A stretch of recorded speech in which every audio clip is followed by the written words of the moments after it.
Today, for Lost and Found Friday, we're looking at a very special item, one that took hundreds of years to find its way back to us. This is the Cuthwulf Charter, the only Saxon document in our collections. It dates from 840 AD.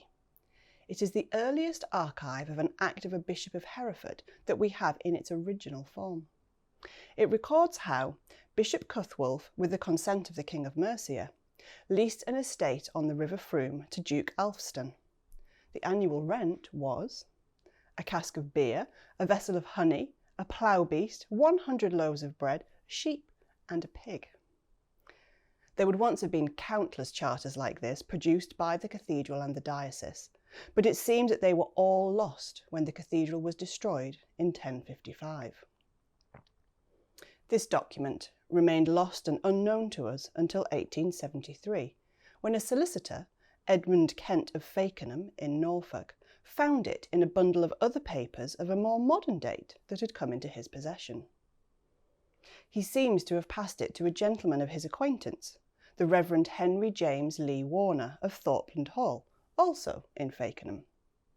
Reverend Lee Warner was the vicar at Walsingham, and an antiquarian and a member of the Norfolk and Norwich Archaeological Society, as well as a regular contributor of papers to the Royal Archaeological Institute of Great Britain and Ireland. In 1873, at a meeting of the Archaeological Institute in their rooms in London, he read a paper entitled Remarks on a Charter of Cuthwulf, Bishop of Hereford, in the time of King of the Mercians AD 840, which was subsequently published in joint authorship with another Archaeological Institute member, Charles Sprengel Greaves, in the Journal that year. Exactly when the charter was returned to us is a little unclear. Dean Lee, in his published version of the 1900 paper to the Woolhope Club, states that it was found in 1873 and restored to the cathedral in 1875, though there's nothing in the Chapter Act books of that period that records the return. Publications of the 1880s state that the charter was in the possession of Mr. Kent of Fakenham, or belongs to Reverend Henry James Lee Warner of Thorpeland. Admittedly, they could just be assuming that the information given in the 1873 article was still current, that the ownership hadn't changed, although the author of the second publication had contacted lots of other owners of various documents to check details, so it seems odd if he made a mistake with ours. Then, in Aylmer and Tiller's Cathedral History published in 2000, they say that it was presented to the cathedral in the 1890s, and then offer some explanation of where it may have been hiding for all those years, that it may have been preserved formally in the archives of a religious house other than Hereford itself. I have not yet found any records of its acquisition, either in 1875 or in the 1890s, so we really can't be sure when it was given back to us.